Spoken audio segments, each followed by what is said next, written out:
तो आपने मेरी नज़में यहाँ रख छोड़ी हैं? इन्हें वहाँ फेंकने वाले आप कौन होते हैं? इस खुराफात को मैं इसमें न फेंकता तो क्या अपने सर पे रखता? मेरी नज़में किसी खोखले सर पे रखी जाए, ये भी उनकी बेइज्जती है।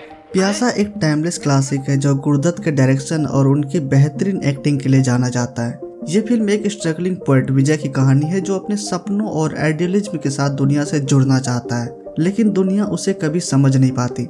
वहीदा रहमान और गीता दत्त जैसे लेजेंडरी एक्टर्स के परफॉर्मेंस ने इस फिल्म को एक मास्टरपीस बना दिया। आज हम इस कहानी को एक्सप्लोर करेंगे जिसमें प्यार, दर्द और इंसानियत के गहरे जज्बात हैं। इस तरह क्यों भागा जा रहा था? माँ, मैं कहाँ था इतने दिनों तक? बेटा, मुझ विधवा से तेरा दुख और नहीं देखा जाता। फिल्म की शुरुआत होती है विजय यानी गुरुदत्त से, जो एक टैलेंटेड पोएट है, लेकिन कोई भी उसकी पोएट्री को समझने को तैयार नहीं है। उसका सपना है कि दुनिया उसकी लिखी हुई शायरी को समझे, पर उसका सपना पूरी दुनिया के लिए बेकार है। विजय अपने आइडियलिज्म और अपने जज्बात के साथ खुद को दुनिया से अलग महसूस करता है। उसके सपने और पोएट्री से दुनिया का कोई भी लेना देना नहीं है। जब विजय की जिंदगी में वापस आती है माला यानी वहीदा रहमान, जो एक सक्सेसफुल फिल्म एक्ट्रेस बन चुकी है, तो उसके बीच का पुराना रिश्ता जिंदा हो जाता है। माला को विजय के आइडियलिज्म समझ नहीं आते, वो अपने करियर और फिल्म की दुनिया में घिरी हुई रहती है। माला के कैरेक्टर को वहीदा रहमान ने इतनी गहराई से दिखाया है कि उनका कंफ्यूजन और उनकी होपलेसनेस विजय के साथ जुड़ने के लिए आपको महसूस होती है। फिर फिल्म में एक और टर्निंग पॉइंट आता है जब विजय की जिंदगी में गुलाबो यानी गीता दत्त आती है। गुलाबो एक प्रोस्टिट्यूट है, लेकिन उसमें एक प्योरिटी है जो विजय के दर्द को समझ पाती है। गुलाबो की सिंप्लिसिटी और सच्चाई विजय को इमोशनल सपोर्ट देती है जब उसे लगने लगता है कि दुनिया ने उसे ठुकरा दिया है। ये रिलेशनशिप विजय के लिए एक इमोशनल अवेकिंग बन जाता है। गुलाबो के साथ अपने दर्द और सपनों का इजहार करते हुए विजय अपनी पोएट्री की असली वैल्यू समझ पाता है। अब कोई खतरा नहीं, तुम इत्मीनान से जा सकते।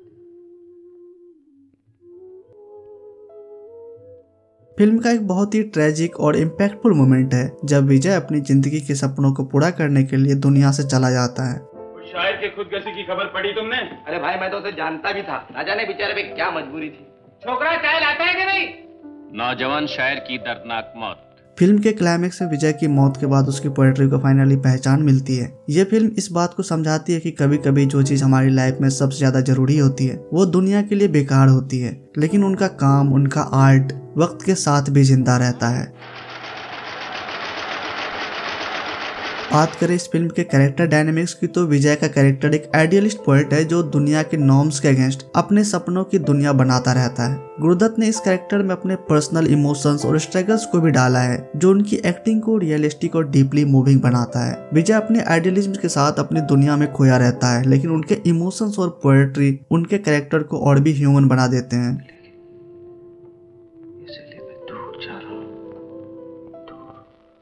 माला का कैरेक्टर एक ऐसे वुमेन का कैरेक्टर है जो अपनी कैरियर और फेम के चक्कर में अपने इमोशंस और दर्द को समझने से कतराती है। वहीदा रहमान ने इस कैरेक्टर को एक कॉम्प्लिकेटेड और इमोशनल डेप्थ के साथ दिखाया है। उनका स्ट्रगल और विजय के साथ जो उनकी कॉम्प्लिकेटेड रिलेशनशिप थी वो फिल्म की इमोशनल कोर को एक नया डायमेंशन देती है। गुलाबो का कैरेक्टर एक प्रोस्टिट्यूट है जो अपने सिंपल और सच्चे जज्बात के साथ विजय के लिए इमोशनल एंकर बन जाती है। गीता दत्त ने गुलाबो को एक सोलफुल कैरेक्टर के रूप में दिखाया है जिसमें दुनिया से अलग एक प्योर इमोशनल कनेक्शन का मैसेज दिया गया है। गुलाबो का कैरेक्टर विजय की जर्नी में एक जरूरी टर्निंग पॉइंट है जो उसके दर्द और आइडियलिज्म को समझ पाती है।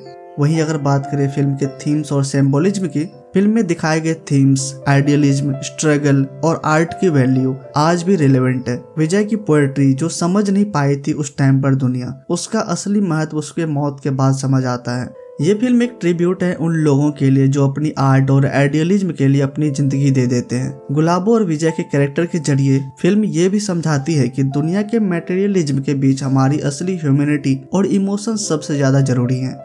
गुरुदत्त ने अपने डायरेक्शन और एक्टिंग से इस फिल्म को एक ऐसा लेगेसी बनाया है जो कभी भी पुरानी नहीं होती। प्यासा हमारे लिए एक ऐसी कहानी है जो न सिर्फ आर्ट के महत्व को दिखाती है बल्कि हमें अपने जज्बात और इमोशंस को समझने की भी जरूरत समझाती है।